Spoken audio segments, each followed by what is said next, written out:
welcome to the official Lakes International Comic Art Festival podcast. My name's Ian. And my name's Nikki, bringing you the best in comics and graphic novels and updates from the festival. Hello and welcome to the Lakes International Comic Art Festival podcast, episode 96. My name is Ian. And I'm Nikki. And we've got a guest with us from the start. Say hello, Lyndon. Hey, how's it going? There we go. Lyndon White is here joining us for the full episode, doing something a little bit different, a little bit dodgy, a little bit woo, a little bit wah. A little bit dodgy, a little bit what, sorry? A little bit woo, a little bit wah. Oh, bless. Mike and Pete are having a lazy week off. They aren't they? Because Pete's... We sack them now. Goodbye. Goodbye. You get no royalties. Because Pete's got a Kickstarter out. He does indeed. So let's talk a little bit. Have you seen Pete Taylor's Kickstarter up this past week? I don't think I have. Isn't it awkward when people put you in that position? I know. It's like they have to admit. You could have told me like 5 minutes before.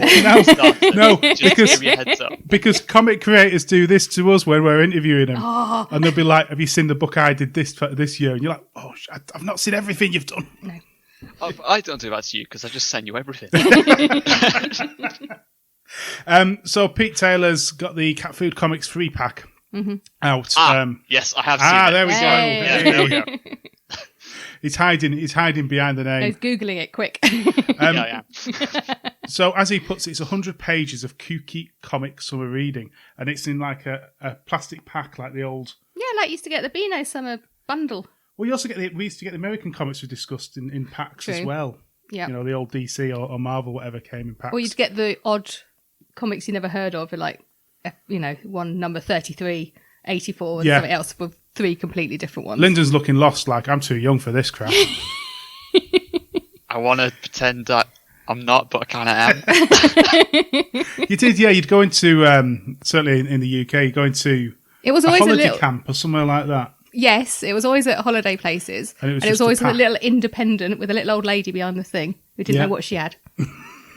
And selling off. So, retro packaging, as he calls it. You've got the Catfood Comics Compact Character Compendium. Jesus Christ. The pocket guide to over 60 cat food characters. The What the Actual Folk. There we go. Chronicled by Mark Hughes. A 20-page fantasy epic. All done by Mark. And then finally, the Silverbeard Portrait. Collection of primal portraits featuring artwork from Pete Taylor, Mark Hughes, and friends. We've got friends. Who would have thought? I know. I thought it was only us, but whatever. So go and check that out. I mean, it's the only Kickstarter worth talking about at the moment. So. I'm joking. So harsh. Yeah, you. So harsh. No, Lyndon's on the episode to talk about his book handles, but we'll get into that shortly as we get to that point. So there is another Kickstarter to look out. There is. Just shove it at the end. Oh, no. Is that what you're used to? Just being thrown at the end? Yeah, just, the back end treatment. Just get rid of it. That's whoa. But that out of context. So before we dive into a chat about your work, Lyndon, have you been watching Loki? Have you been catching up? I have.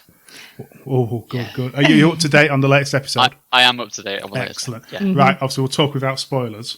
Oh, this is going to be fun. Right. But this episode, which is episode 4, made the whole thing interesting, in my opinion. Don't know what your guys' thoughts of that. I was enjoying it anyway, but it has now gone, oh, so what now? I think is the nicest way of putting it without any spoilers. It's intrigued me It's got more. Richard E. Grant in it now, I don't care. I feel like if this was a normal TV show, what happened in the last episode what would have happened after about a 12-episode, hour-long series. Yeah. And I feel like a lot of that fillers, they've just been able to strip away, which is really handy. But yeah, I've been loving it anyway. I've been loving like this emotional arc for Loki because I love it's weird that we've gone back a couple of films for Loki as well to see that version of the character. But I love it. I just love that it's never quite exactly what you think it's going to be. Yeah. No, and I have no idea where it's going now. No, I don't know what's going on. I was going to say something. Yeah, I don't know what's going on now. Yeah. Which I felt WandaVision did constantly. Yep. This has felt a little bit obvious almost, but yeah, now it's just flipped It's twisted again. it, yeah.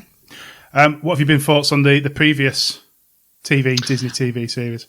You know what? I'm the sort of guy who will go see Marvel films on the night, like midnight launch. I absolutely love Marvel stuff. But I think I've been so itching for more Marvel content that I would have liked anything they put out at this point. Yeah. But absolutely love WandaVision. I'm not sure how rewatchable that's going to be. Yeah. Because I'm one of these people who I don't watch TV anymore by like the weekly thing, so it's been a bit weird to do that again. I usually just binge everything, be done with it, and then move on to the next thing. Yeah. But yeah, liked WandaVision. Falcon and Winter Soldier I liked, but you could tell there was production issues because of COVID. There's some bits you could just say, they've had to mess with that to make sure it works. I feel like the antagonist didn't really get a chance to shine. I feel like but other than that, it was great. I enjoyed it. I'd happily watch it again. Yeah. But yeah, I just wish the antagonist had a bit more oomph.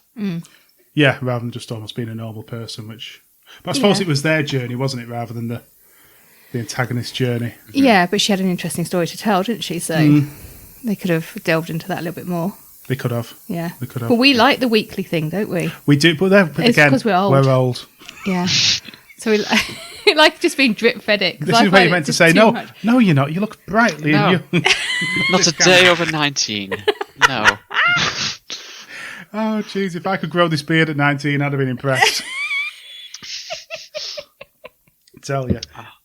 So is there anything you're reading in particular at the minute? Have you had a chance to read, or? I've got really into audiobooks this past month. Okay. So while I've been finishing the artwork with candles, because there's a lot of fire, rocks, and background stuff that takes a while to paint, but after you've drawn 50 rocks, you don't want to draw another rock.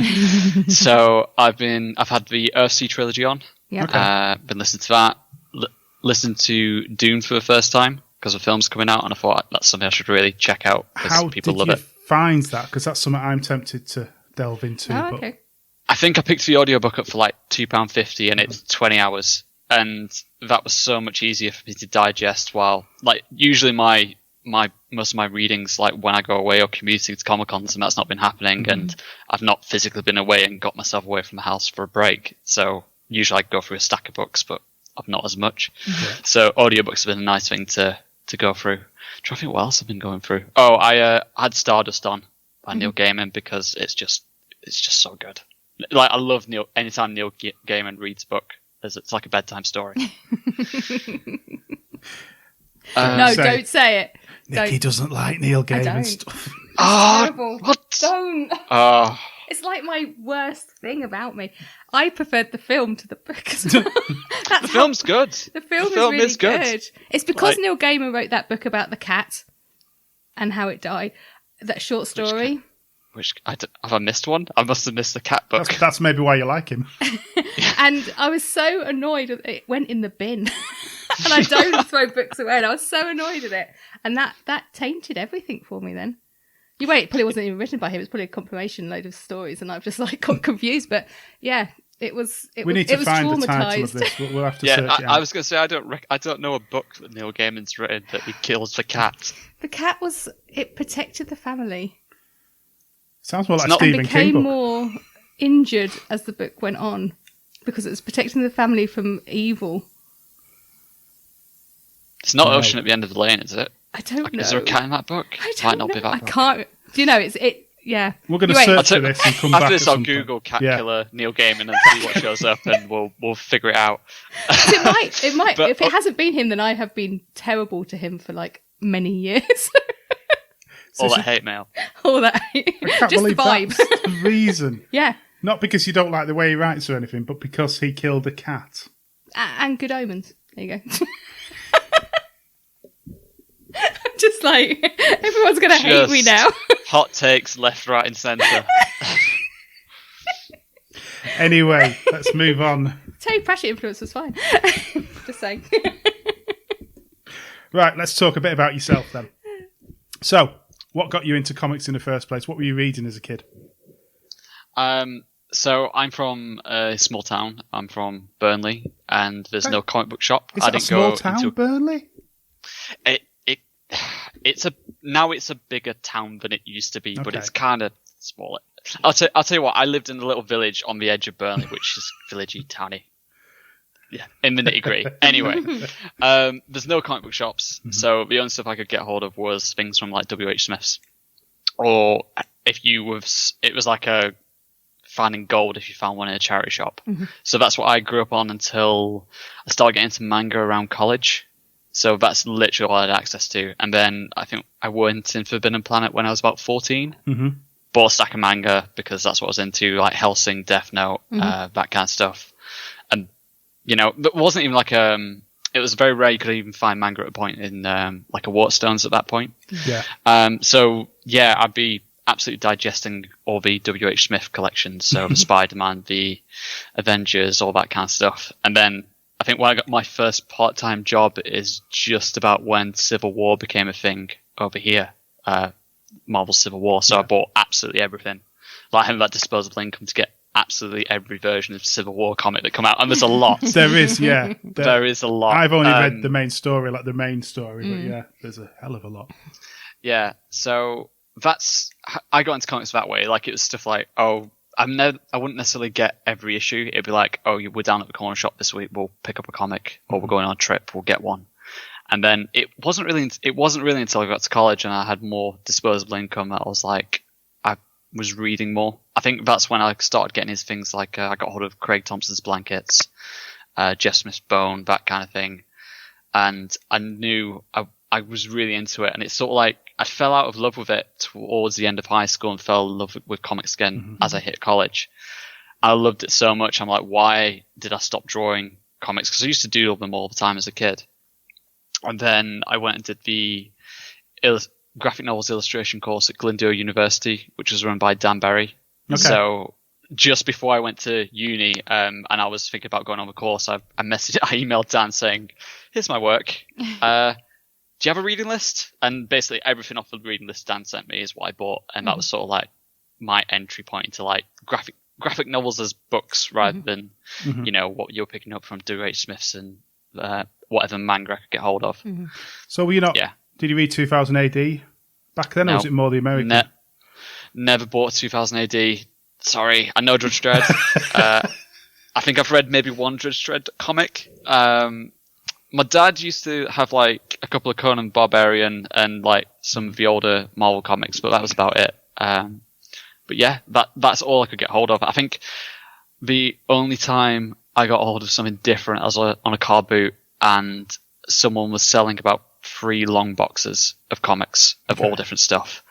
And I basically I managed to haggle this family down to basically say, can I have them all instead of like individually buying ones? And I think I bought the entire lot for 20 quid and I was over the moon. That was like me set for months. For life now on eBay. Yeah, exactly.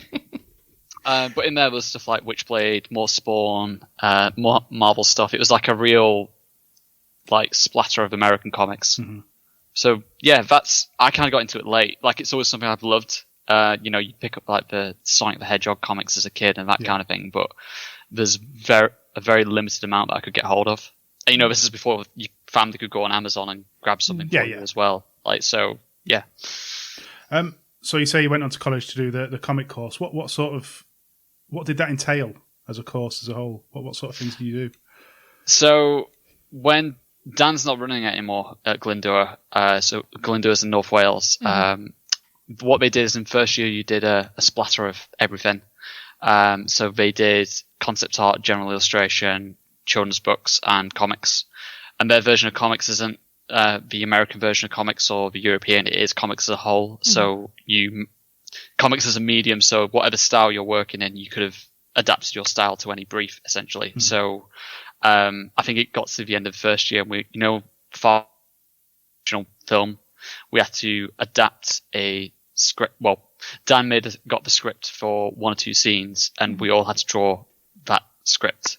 And that was, I think, seeing about 15 different versions of that comic, all told in different ways depending on your style, was the sort of approach the course had.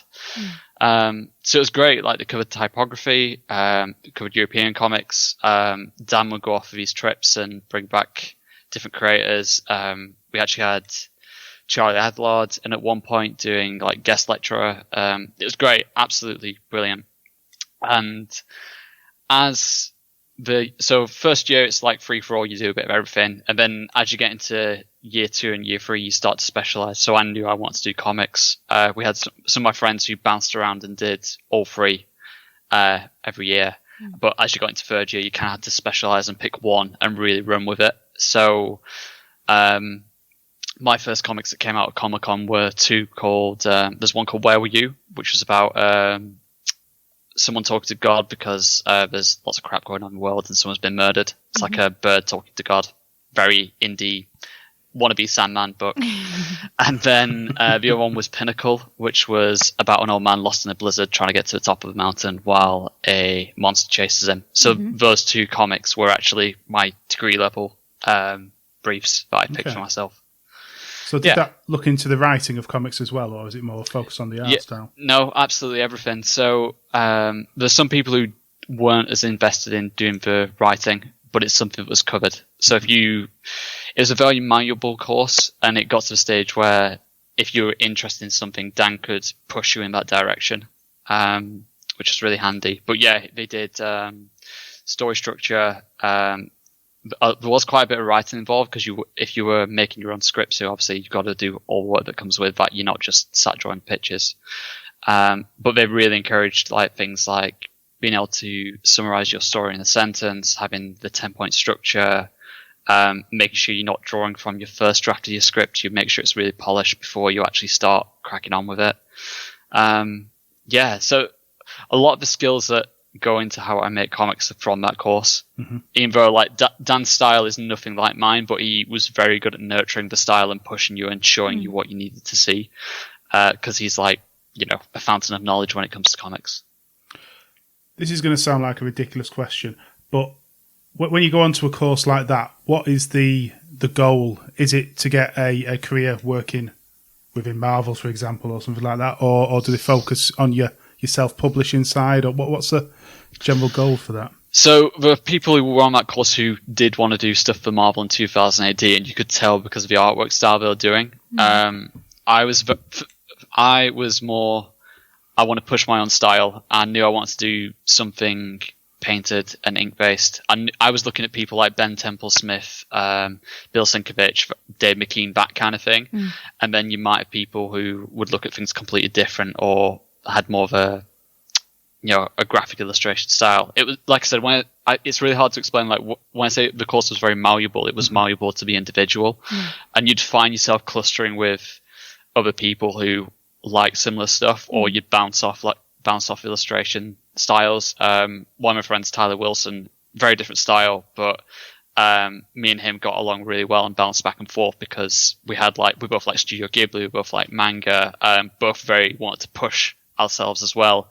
And he's the guy I did my first Comic-Con with as well. So because me and Tyler wanted to push doing Comic-Cons, we went off that route, whereas not everyone did that. It was really good fun. I know a lot of degree art courses, you don't always get your value for money. What I liked about Glendura is they pushed, this is how you can make money from it. This is how you can do it as a business. This is how you do a pitch. This is how you approach a publisher. This is how you do an invoice. Dan showed me how to do my first invoice when comic book shops, was starting to take my comics, and that's stuff those are skills that are indie creator doing it yourself. But he also gave me those skills of this is how you get a pitch together and approach a publisher. So a lot of those things that not every course does. Some courses are just we can show you how to make pictures, but we can't tell you how to find a job, which was not what they wanted. They wanted people to go out and get work. And a lot of people in my year group did get work, and some are doing children's books now, or freelance illustration, or working illustration agencies. There's quite a good attach rate for people. But yeah. So you jumped out of university then. So what was your plan when you got out there into the world? So I was working part-time. I worked at Staples all the way through my degree. And my plan was, I was doing Comic-Cons, which I think I'd done 5 or 6 in my last year of uni. And we were all doing really well, profitable, everyone from the get-go. doing well on that side of things. I thought that can build. My plan was to go part-time while I find either a job or to push freelance illustration. And I got made redundant in my last year. So I was like, well, if I can't stay in Wrexham now, I'll move back to Burnley and at my parents' place, and I'll try and see if I can either find a job or if I can go freelance. And I managed to get an internship at Advocate Art down in London. So I stayed on my friend's settee for over 2 months. I was meant to be there 2 weeks, and I was there for 2 days. And they're like, "You do comics?" Like they'd seen my portfolio and accepted me, but clearly someone had not looked at my portfolio properly. And I turned up and started doing admin work for them. And on the second day, they said, "Do you want to have a go at this brief?" Because the entire in-house studio team were doing storyboards and animations for a kids TV series, and that's what they were essentially doing for the year. And they said, "Oh, could you do storyboards?" So I did storyboards that day, and then the next day they said, "You're good enough to be paid properly, so we're not going to pay you like the intern fee. We're actually going to pay you an outsource fee." So that's how I got one of my first decent clients. Sometimes it's just the right place at the right time, isn't it? And I had the skill set. Like, there's 2 other interns who started, and one couldn't even use a Mac, and all the suites were Mac based, which is like, it sounds like a really silly thing, but if you can't use the software, then it becomes really difficult. And it's a bit more malleable than it was then, but they needed people to work on Mac because of all the software they're doing. So one person was literally spending half their internship learning how to use a Mac before they could do the work. And then another intern they had agents in the studio as well. It was either you're an illustrator or you're an agent. And the other person had, I think, a fine art background, but they wanted to go into the agent side of things. So they shifted that way. But it was really interesting because I was there for 2 months and, working in London. And eventually they realized I wasn't from London and said, "Oh, you could do this from home, we'll just send you the work." And great. It was kind of like that little secret of, I think, what was it? They realized I wasn't from London because they realized that after a month and a half I'd not made anyone a brew yet. And because I was always the first one in. And I was always working before anyone else started. So I'd already had my coffee and I'd already be into whatever they'd set me for the day. And it just so happens that I'd not purposely done it. I'd just got about a month and a half in, and they said, "Lyndon, have you ever made me a brew? You're an intern. You should have been making me a brew or a cup of tea." Sorry. I said, "Oh yeah, I'll make a brew. Do you want cow with that?" And they were just like, "Sorry, what? Cow? Milk? Sorry, do you want milk?" And that was like, the jinx is up, and they realised, "Oh, you're not actually from London." And this was all in my cover letter when I applied, and they just didn't realise. Oh, they didn't forgot. So from there I was an outsource artist, so I was getting work every week or every 2 weeks from them. So and all the way through, all the contacts I was making while I was doing Comic-Cons and all these trips to London of trying to find work or trying to get meetings, because it's a bit of a hustle when you're freelancing. All the contacts I was making were like, "Just go freelance. They're just like, you're young enough, just go freelance. It'll be fine. We can get you some work to get you started." And it'll just, because a lot of people I was making friends with, like Chris Baker, who was part of Dead Canary Comics. I met him a couple of times. He did a book with Self-Made Hero, Apollo. I met him as I was coming out of uni, and he was like, "Just go freelance." He said, "You will not regret it." And like, what was that, 21?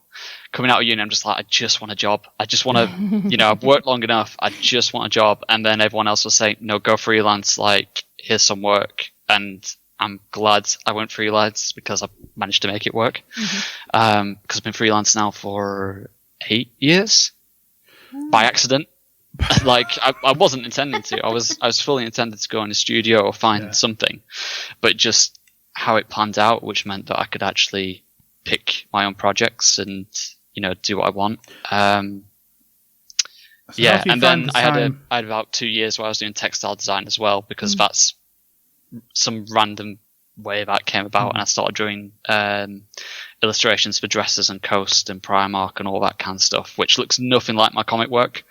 But when someone says, "Oh, do you want to come draw X or Y for us and see if you like it?" and you know, when you're starting out, you just say yes to everything and see if you like it and see if it works out, because not everything does.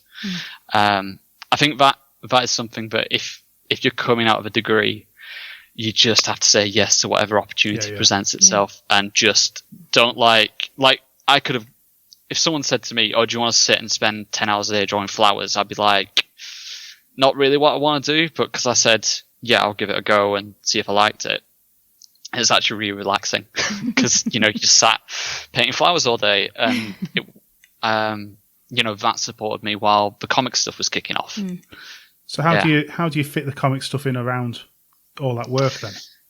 So when it was straight out of uni, it was what was it? When I was out of uni, I had the idea for Sparks and Fallen Star. So I was writing that, doing a full-time illustration freelance, whatever came in the door. And I think it was after I'd been a month in London, I was toying with the idea of starting Sparks. I'm like, no, I'm not going to do it. It's too much work. I'll find some other time to do it. And then after being down there for a month, because I said to myself, I'll start it when I get back from London. I'll start writing the script properly, because I've got this idea and I just can't get it out of my head. And then a lot of the time, it's just a case of you just saying, "Oh, fuck it, I'll do it anyway." Sorry, can I swear on this? I can't remember if I can swear. It's all right, don't worry. Yeah, okay. Beep. Yeah, you just kind of... Wow. Yeah, it's too late now. You just... But just sometimes you just have to say, just fuck it, and I'll just find a way to do it. And, you know, whether that's like when you're starting out, it's, you know, taking up your evenings and doing it that way.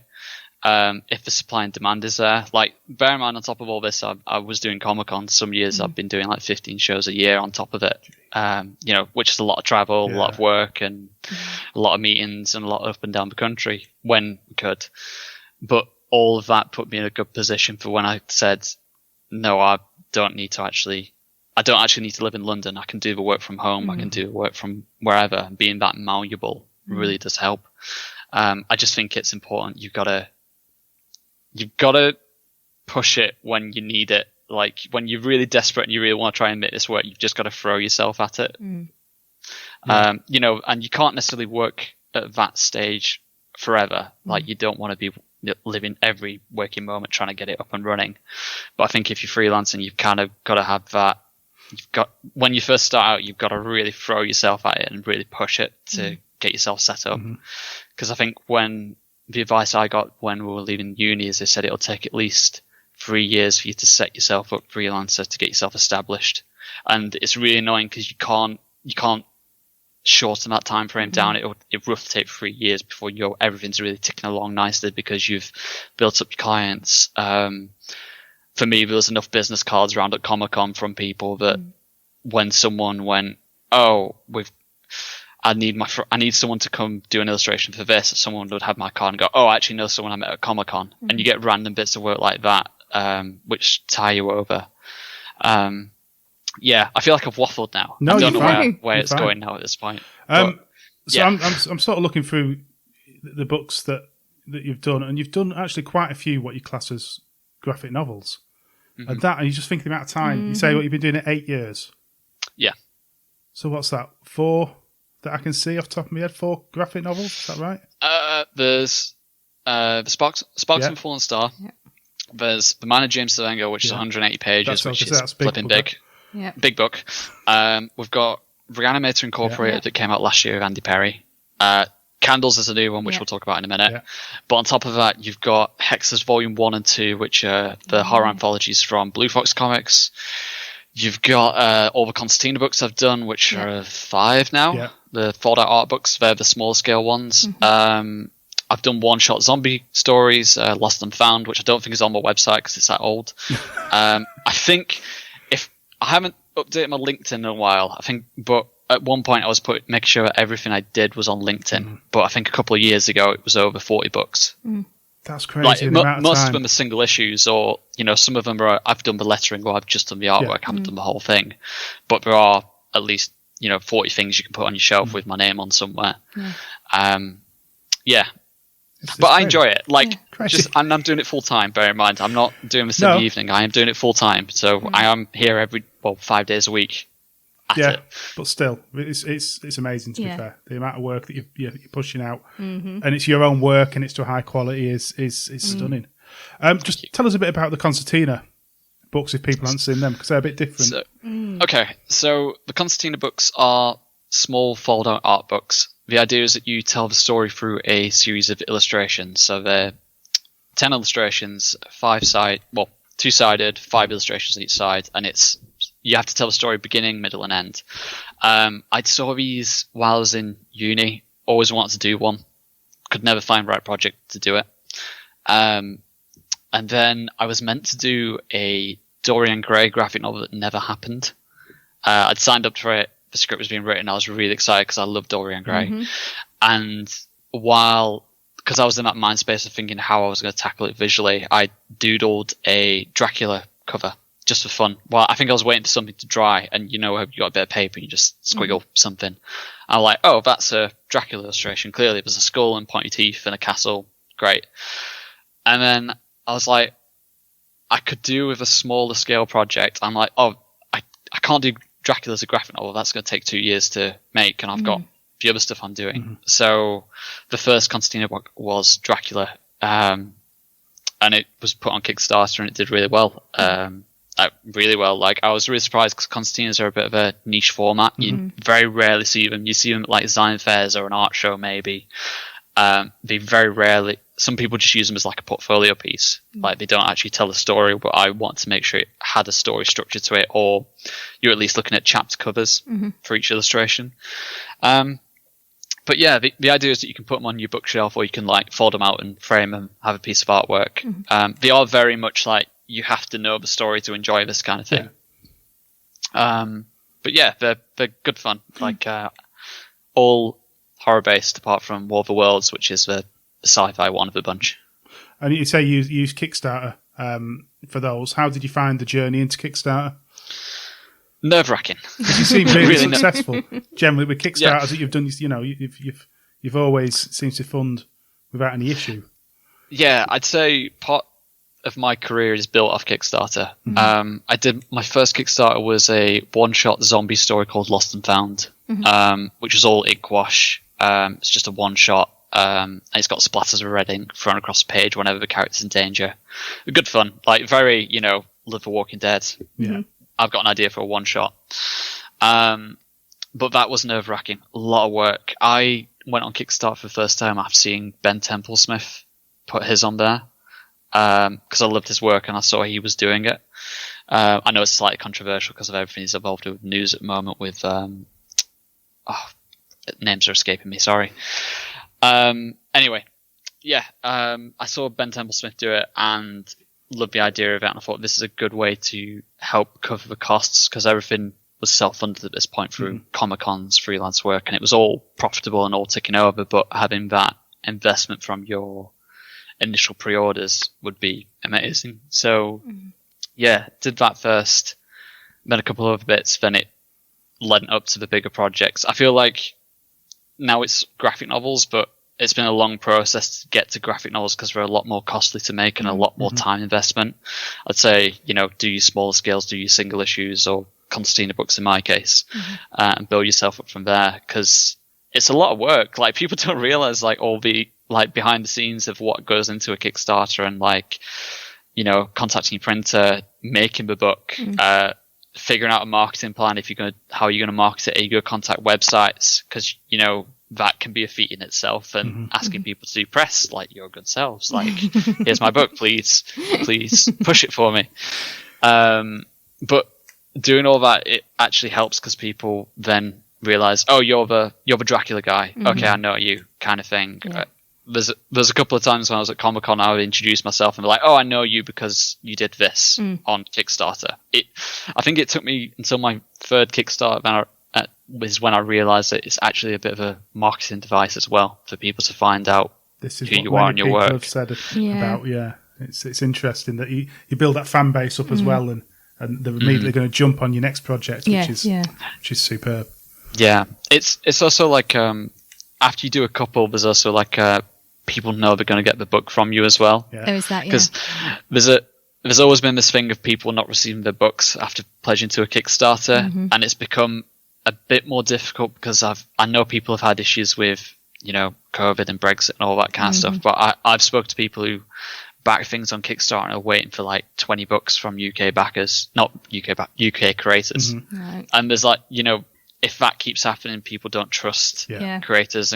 So I think whatever stage you're at, there's that responsibility of making sure you're getting your stuff shipped out to people, because even if let's say you got away with it and took people's money and then try to do another project afterwards, they're gonna know, people aren't they? people won't support you.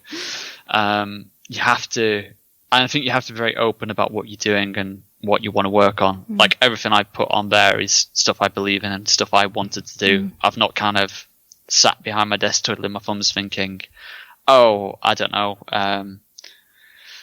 pugs are fun this month, I'll do a pug book, or you know, that kind of thing. Or like I've done Lovecraft books, but at one point you'd go around Comic-Con and there's a Cthulhu everywhere, and you know, someone could have very easily churned out a Cthulhu book and sold it when that was at its peak. But it all changes, and I think if you do a bad job with these kind of things, people remember it. So you have to whatever you're doing, you have to really want to do it. Yeah. That's fair enough. Yeah. So, in relation to that, with obviously knowing how successful you've been with Kickstarter, with candles, why did you initially go with Unbound? Was it something to try something different, or? Right. So I really want to work with Lizzie Kay. She's a brilliant editor. She's now the publisher of Cast Iron Books, which we'll get to in a second. So I saw Unbound as an alternative to Kickstarter because Unbound is meant to be the best of both worlds between having a publisher and having a Kickstarter. You crowdfund your book on Unbound as soon as you hit your target. The publishing side of things kicks in, which means they help print your book. They help distribute. Distribution is a really key one for me because my books, I want to try and get them overseas now. I think I'm at that stage of my career where I want to get that next push. And I saw getting mixed up. I saw Unbound as that next step to help push my work out there and get it to that next, get it overseas, try and get the rights to European stuff and things like that. All the things that you want from a publisher, which have not been available for every book I've worked on. So I think I spoke to you too about Candles when it first got announced, didn't I? Yeah. Yeah, which was 2000. I've no idea what years anything is now. I think it was around 2018-ish. Around then is when it first got announced. So Candles got announced on Unbound as I'd started. Like the pitch had been accepted. I'd already done the script. I'd got like the first 12 pages done. I was already well underway with getting the line work done. And the idea is that I'd work on the book while we crowdfund it. That's Unbound's plan. Started doing it. Started with a good, all right, launch. Kept ticking over, and then I don't want to go too much into the nitty gritty of it because I don't think it's always good to badmouth a publisher. But from what I was seeing, is I'm choosing my words very carefully. Unbound are willing to have a graphic novel at the moment, but Unbound are willing to push and support a graphic novel if it gets funded. If you hear what I'm saying. They'll happily have the book. They might not push it to the best of their abilities. So while this was coming about, I also got the opportunity to work on a book called Reanimator Incorporated with Andy Perry, which was a lovely, wonderful graphic novel series that I'm going to be working on for a while. Chapter 1, graphic novel 1's already out. That was a paid project ready to go whenever I was ready. So I kind of quietly shifted gears to working on that while I saw what was happening with Candles on Unbound, which would, in my eyes, keep funding and crowdfunding while I was working on the other book. And then I can switch gears after a few months, get the book finished, and hunky-dory, great. Because what I saw when I went on Unbound, it's not like a Kickstarter. It's a very long form of crowdfunding. It's I've followed a few, but when your book came up, and it does take a long time, doesn't it? Generally. Yeah, I mean, it's perfectly fine because, the books aren't finished when they go on there, and graphic novels take a long time to make. Like, no matter what book you're working on, it takes a long time to make. And I think sometimes the general public don't understand that. So for some people, it's really hard to invest or jump on board. So when Lizzie left Unbound, I was already a bit on the fence about jumping ship because I thought I could probably find a new home for Candles or just do it myself. You know, that mentality of, oh, just fuck it. I'll find a way and do it myself. We'll just, so my original idea was to get out my contract, which thankfully, because Lizzie had left, who was my editor, my contact at Unbound, meant that I could leave as well because my editor's gone. So yeah, got out of my contract. Then Lizzie had some murmurings that she might be setting up her own publishing house with Cast Iron Books. So that was an opportunity to repitch to Lizzie. And because I sent Lizzie an email just saying, by the way, thank you for everything you've done with my book, but just so you know, it's not going to be with Unbound anymore. That's my decision. That was nothing else. No one else's. It was just mine. And yeah, can you see I'm being very political about this? No, it's fine. You don't have to. And so my original plan was I was going to work on Candles at the start of 2020. 20? Yeah. That's when, I'm getting my dates right. This is when lockdown started happening. Oh, yeah. So as lockdown was about to start, lockdown 1, the beginning, let's say. Beginning of the end. I'd already planned to take 8 months off to finish the book and work on it. So my idea is whether I do it myself or I get a new publisher, I'm going to spend the 8 months and I'm going to get Candles to the finished state that I want it to be because I believe in this book and I want it to be done. And, you know, my work on Reanimator had wrapped up. And then lockdown happened. And me being the freelancer that I am and the slight panic because I'd already planned to not essentially work for 8 months because I built a nest egg to work on my own book, I was still getting jobs coming in despite lockdown starting. So I decided I would push Candles back another 6 months to make sure that I work on everything that comes through the door again. You know, earlier I was on about when I first started and I took everything on because you take everything on when you start out. When lockdown started, I definitely did every bit of work that came through the door because you didn't know where you were going to be in a year's time. No one knew. Lockdown, Yeah, no one knew what was going to happen. And like, you know, I had projects cancelled like everyone.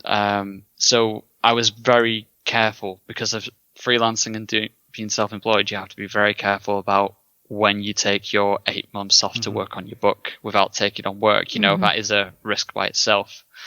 So yeah, 6 months went by, got everything done, had a lovely time, did a bunch of different work. And then I've spent the last 8 months from today, 8 months ago, finishing Candles, getting it done. Yeah, that is literally, I've lived and breathed Candles 5 days a week for 10 to 12 hours a day for 8 months getting it done. And for the next year, you've got to promote it and get it out there. Yeah, exactly. And, you know, during all that year, like, I had conversations with Lizzie and what she wants to do with Cast Iron Books and what she believes in and what her ethos is for a publisher. And I was like, yep, this all sounds good. Plus I get to work with Lizzie and I get to work with the editor I was working with originally, which is what I wanted. You know, Lizzie really believes in Candles and what it is. And like from the very first pitch that I sent her, she knew exactly what I wanted to do and what the book was. So yeah, I mean, I think that's the roundabout way of events. So what is Candles then? Let's get to that point. Very well done. And I'm just going to turn the light on while you're talking because it's starting to get really dark. It has got really dark. Just put the conservatory on. Okay. Do you want me to keep going? Yep, go for it. Yep. Okay. So Candles is a fantasy all ages graphic novel by myself. It is about a young girl who sets off to steal magic from an evil witch and use it to save her dying village. So it's got witches, it's got monsters, it's got magic. And while all this is going on, we also have Idris, a talented sorcerer, and his brilliant apprentice Ava, who are cast out of their town as magic users. And as they're cast out of their town, they find sources of a nature plague called Dark Bark that has swept over the land, and it's up to Idris and Ava to stop it and hopefully defeat the evil witch in the process. So it's a fancy, all ages, wonderful graphic novel that can be for kids and adults. It's the artwork that I love. I love your anything. artwork. It is Thank you. absolutely gorgeous. It's so, specifically in certain pages early on, it's so colourful and bright. And some of the scenes in particular you've shown of the landscapes, just breathtaking at times. Thank you. Yeah, I mean, this one is my love letter to Studio Ghibli, because I love see that. yes, it was going to come up at some point. Yeah, so a lot of the horror books I've been working on over the past couple of years have been very dark and all set at night time, and I've had this ongoing joke that, you know, I never get to draw a beach or a pretty forest because monsters don't go to those places. And so there's been a little element of that, but I had this idea for this book, and it was either I'd do, going back slightly a year or, no, 3 years I've essentially been working on this book. It was either I do Candles, I had a sequel to Sparks and Fallen Star, or I had this fancy gothic horror graphic novel that I liked the idea of. I had scripts for all of them, and I was like, I need to pick one and dedicate, and I need to decide which one I want to spend the next few years of my life working on. And Candles was that one because I think it's the best one, and also I think there's a space for it on people's bookshelves, or there was at the time. I could very much see people getting a lot out of this book, and I'm really proud of, you know, to toot my own horn, really happy with the story I've told as well when people get to read it, because it is light and it is pretty in places, because I've gone for the, you know, beautiful painted artwork. I've spent the time doing that, but it is it's me. I draw monsters and horror and weird stuff.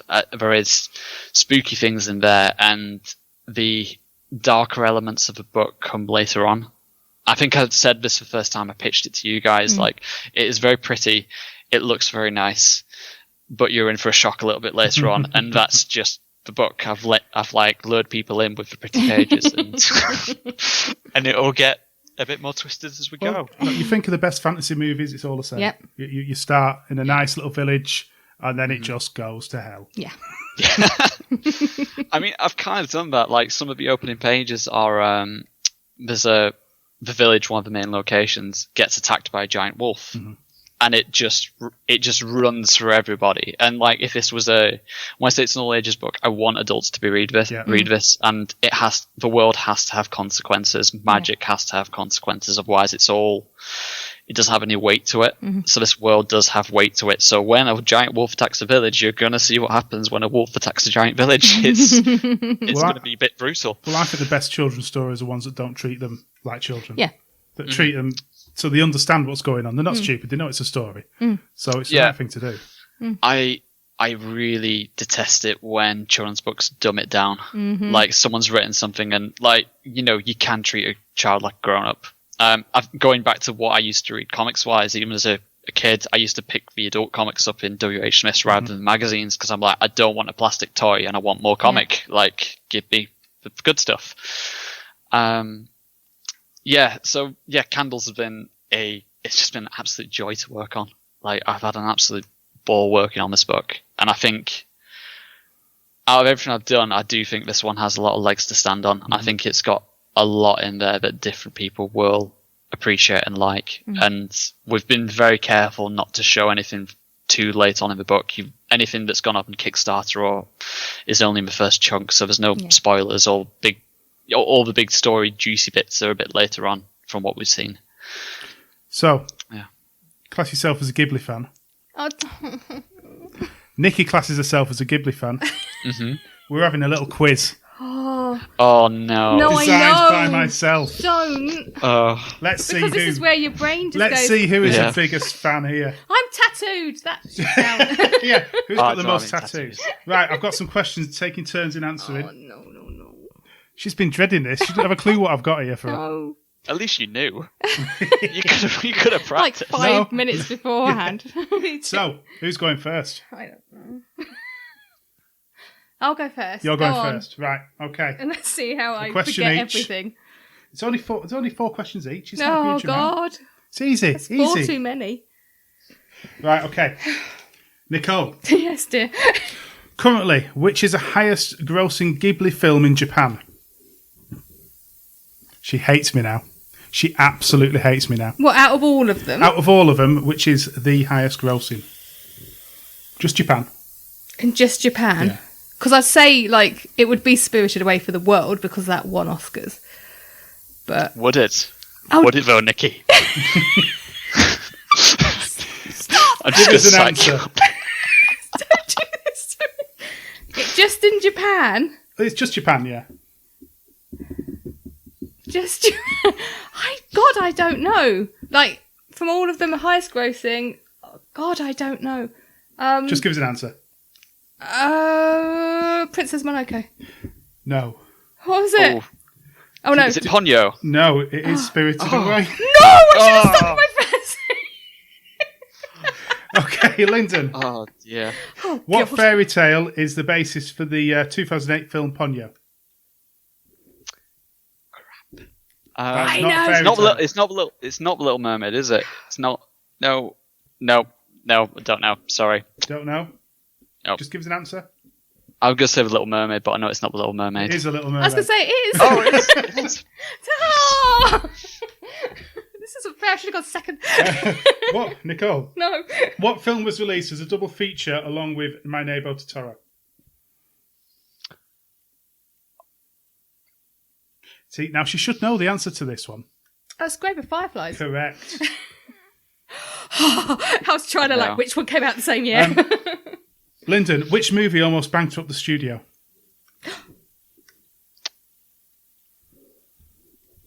He's thinking. I know. He's ticking over in his mind. Well, I think I know. It's not. Oh. Tick tock. It's not the Wind Rises, is it? Is that your answer? I'm gonna say Wind Rises. It's one of the early ones, isn't it? No. Kiki's Delivery Service. Oh, really? I was Oh, going to go really? Nautica because I had to No. Well, it The wasn't. first one? Well, no, it wasn't actually a studio then, was it? No. So But really, there. Kiki's? Kiki's Delivery Service. I'd give I you all the didn't know that. information, but I can't. I've not got it in front of me. Nicole, Yes. what? Now this might be. You'll either know this straight away. You won't. What is the name of the Ghibli TV show? Oh, like this the Ghibli TV show. The Netflix TV. Yeah, you have actually seen it. What? Oh dear. There's a TV show. Yes. Oh God, this is awful now. Oh, no. She's going to kick And me I've when watched she it. realises. Is it just one? Is it? And I've watched it. Yes. I've watched it. It's making it even worse. Oh, I don't know. Oh, Jesus. Do you know, Lyndon? I didn't know they'd done the TV show, but I'm glad it's your It question. was on Netflix. Is it And Netflix? It's on Netflix. And I've watched it. Yeah. It's on Netflix. The thing is, I've watched it. Are you I don't know giving what up? it is. Yeah. Ronya, the robber's daughter. Oh, of course it is. See, I knew you'd forget if you got that question. Yeah. Totally. Have you not seen forgot. it? No, I No, don't even it's know. like that an one. 8-part or a 6-part Yeah. show story, isn't it? Yeah. It's computer generated though. It and was. I'm It not was so... computer generated. It wasn't quite as intriguing. Oh, I know we've done a computer generated one. I didn't realise they'd done it as a series. I thought they'd done it as a film. No, that's a new film as well. It's just come out. Oh, there's two. Yeah. Right, okay. I'm so out of the loop. I've just been in my artist hole for the past 8 Oh, months. don't just use that as an forgive excuse. me. Yeah. Right. Last few questions then. everyone. Lyndon, what year was Studio Ghibli founded?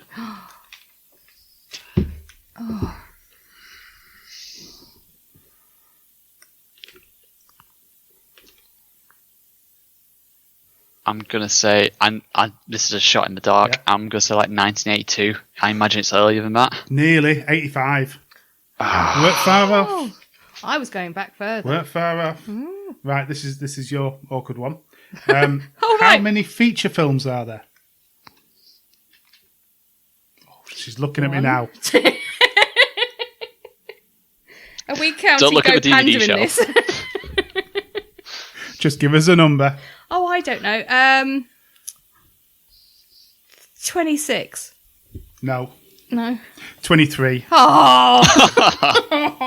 And the last oh this is actually currently a draw, and the last question is going to Lyndon. Oh no, we lost Wi-Fi. What? And I know Nicky will know the answer to this one. Oh no! What is the name of Kiki's cat? Oh, for God's sake! It's tattooed on my wrist. I can't believe I'm drawing a blank. Oh, I thought this would be an easy one. I thought you were going to lose it. Yeah, it should be an easy one. I've watched it recently. That's even worse.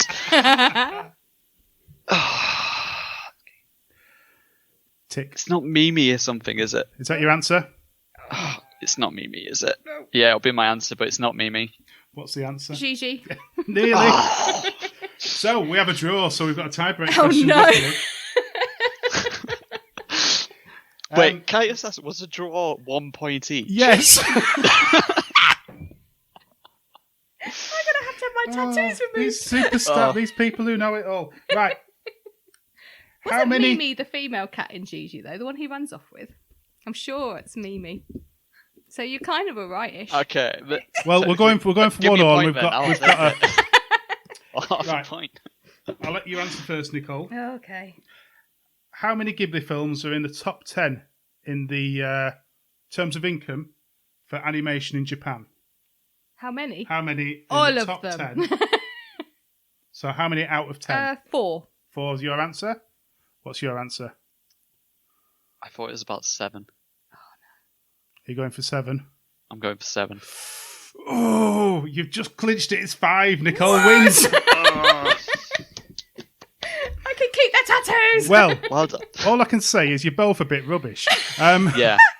Is this an okay time to say I am terrible at pub quizzes? Like, I'm the guy you send to the bar to get the drinks while everyone actually plays. I think you're both going to the bar, to be fair. Both carrying those trays. Is it too late to start the episode again? No, done. Do some Done. research. You're both shite. so harsh to us. Right, so in terms of candles then, on Kickstarter currently, Yes. when does it, can you remember, end? I'm going to test There's it now. 12 When does it days end? left. There you go. There you go. 12 days. Yeah. So when's this go out? Today. Today. As we Today. record. Brilliant. So we're just under 2 weeks into the campaign and we're at 89%. It's been ticking along nicely every day, so please do check it out. It's had a pretty damn good launch. Like, really happy. I mean, we are printing a graphic novel, and this is covering the printing and distribution, all that kind of jazz that you need to make the book. Yeah. Because the book will be done by the time the Kickstarter's finished, or it'll be ready to print, should I say. But yeah, we're aiming for $8,000. These things when you print them in hardback are not cheap to make. So it's the highest target goal I've set as the initial goal, which was a little nerve-wracking, but it's what we needed. And I think I've been working on this long enough. I thought we could get there comfortably. So yeah, happy with how it's going. But please do check out the campaign. Yeah. Because to do the whole salesman spiel, you can get copies of the book. There's bookmarks, prints, sketches by me. You get a map of the world. There is a map, which is really cool. I love to do like a good map. All good fantasy books have a map. Yes. Or they should have one. They should have one. So yeah, you can get that. I'm doing a couple of commissions. So yeah, please check it out. And we've purposely made sure everything fits inside one envelope. So we're trying to be very careful with postage, especially overseas at the moment. So so you shouldn't get stung too much on postage. Excellent. Well, we'll get a link, obviously, in the show notes. Please do go and check that out. Definitely. Just for nosy at the artwork, it's just it'll drag you in. Yeah. So good luck. I'm sure it'll be fine. I'm sure you're going to smash it. Thanks. Right. So before we let you go, we set a bit of homework for all of us. So the Lakes Festival has put up its event lineup. It has. It has. It is up. It is ready to rock. Yep. You've been to the lakes quite a few times. Yeah. Certainly, as long as we've been doing this, I'm sure you've always popped along there. Yeah, I'm lurking somewhere. I think I've been there nearly every year for the past. Yeah. I think it was like 1 year that I missed it, but yeah, I'm usually about. Yeah, I love the lakes. I've got a bit of a soft spot for it because it reminds me of like our own little Angoulême. Yeah. Which is a brilliant festival in France if you ever get a chance to go. But yeah, it's handy that it's nearby. I think it's only about an hour's drive, and yeah, it's nice to just spend a weekend in Kendal and get lost in the quirky shops and the alleyways and the rain. Go up the rain. Yeah, I think I've never not been up to like the castle ruin at the top and got covered in mud. No, it's great. I love it. I love that there's plenty of stuff going on, and I think it's the only time I've ever managed to see Dave McKean is at that festival, so it made me very happy. So, have you had a look at the list of events they've got lined up? I have not seen the events. I've not done my homework. I've seen the artists. Yes.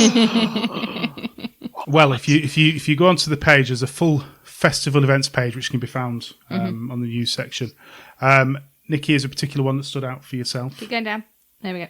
The Art of Creation live draw, because who doesn't love a live draw? We all love a live draw. And this one's got artists with watercolours, and I love watercolours, so that looks absolutely awesome. So, nothing like a bit of emotion when you live draws. Is there anything more mesmerising and revealing than watching great artists do their thing before your eyes? No, I love watching people draw. Have you managed to get to one of the live draws where you always stuck behind a table? No, I haven't. I'm pretty much, while during the day, I'm usually stuck behind the table unless there's something that I've gone, I have to do this. I can't be here right now. And I abandoned my table with Ellie, my partner, who lovingly comes. And she's really good behind the table, by the way. She's great, but I'll just disappear. I think I have to stay at my table because anytime that I leave my table, I get gotten by somebody and an hour's gone. Before I've even made it to where I was trying to get to. Yeah. But yeah, I rarely get a chance to see stuff if I'm exhibiting. And on the guest list then you've had a look at, is there anyone that stands out that you'd like to, if you have the opportunity? Yeah. I mean, if nobody knows her by now, then shame on you, but you should definitely check out Lucy Sullivan. She is brilliant. Is she? She's lovely. No she's, idea. No idea. No. Nobody knows that. No, she's great. You know, her graphic novel Barking is absolutely beautiful and stunning. And yeah, I'm not sure if it's sold out at this point. I think she's down to a last chunk of copies. But yeah, you should definitely check out her work and go say hi to her because she's lovely. Lovely. Yeah, one of the nicest people you'll meet. And she really likes comics and illustration and all that good stuff. Yeah. Obviously, if you enjoyed our interview with Jeff, then there'll be a video chat with Jeff Lemire as well. Yeah. Who's my hero. You totally... Hero in comics. He totally lost it when we spoke to him. Was that your version of you try and speak to someone and you just bumble out words because you can't? A little bit. Yeah. He was all giggly. He was like a girl. Yeah. We've all done it. And obviously the big one, which we always look forward to, is the finale every year. The Art of Creation, big live draw finale. It's going to be horror. It's going to be horror this year. Michael Lark, nice. Charlie Adlard, Steve Yeowell, and that's right, yeah. And they're going to be doing the live draw in some horror themed, whether music's involved. Oh, good. That was good last year. That was good last year. So essentially, I think the live draws for us are always the events we don't ever want to miss. But check that out. There's loads of events up there up now. I imagine the full guide will be out in the not too distant future. Oh, and I get to tickle Sean Phillips again. I haven't tickled him. You can tickle Sean Phillips. It sounds weird that she tickles Sean Phillips. He's really ticklish. Is there a story here? Do I need to ask more? Is it better if I don't? We were at the opening of Duncan Fragago's Hellboy. the Hellboy exhibition, and it was in the way, so I just tickled him, and he's really ticklish. Did you know him beforehand, or no? Is this Yeah, just how you no, I did. yeah. It wasn't just a random person. Yeah, no, I did know. So events-wise, then, what have you got lined up? Have you got any event lined up this year? I will be at the Lakes this year in some capacity. Yeah. In theory, I say in theory, candles will be printed by the time the Lakes is going on, and cast iron books will be at the Lakes in some capacity. So I might be about. I'll probably be around as a visitor anyway, as a just a general guy walking about.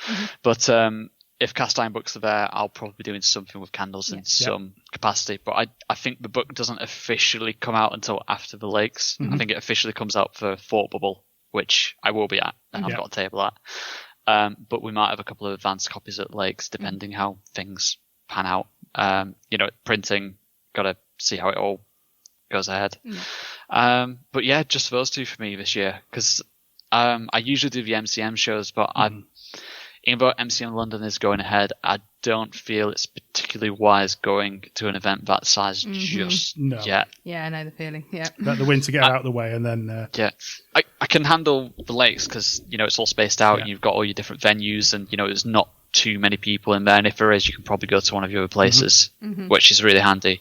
And Thought Bubble, I imagine they have really thought about what they're doing and how to space people out, and they wouldn't go ahead unless they've got like a proper game plan. So those are two I'm going for. And I think, I've been sat working on my book, so there'll be times to proper hello cat. There'll be plenty of time to like push my book and push candles, after Christmas and when Comic-Con season's proper up and running. So it's just those two for me for now. Superb. Excellent. Well, thank you so much for your time. Yes, thank you for destroying my Ghibli credit. and good luck again with the campaign. Thank you. So please do go and check that out. Thank you very much for listening, everybody. And we'll be back in 2 weeks-ish. Something like that. Thank you very much. Thank you for listening. Find out more about the festival at comicartfestival.com. Find out more about the show and how to contact us at comicartpodcast.uk. Find us on Twitter, Facebook and Instagram. Music composed by Pop Noir.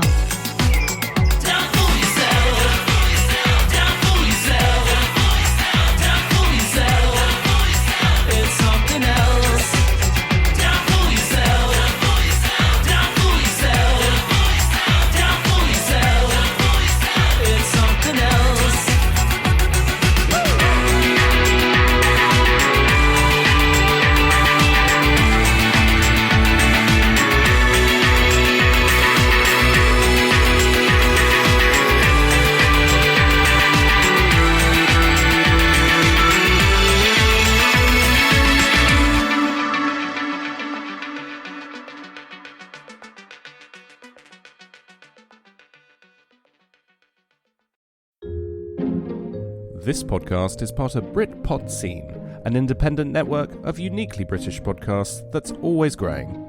Check out BritpodScene.com or Britpod Scene on Twitter to find out more.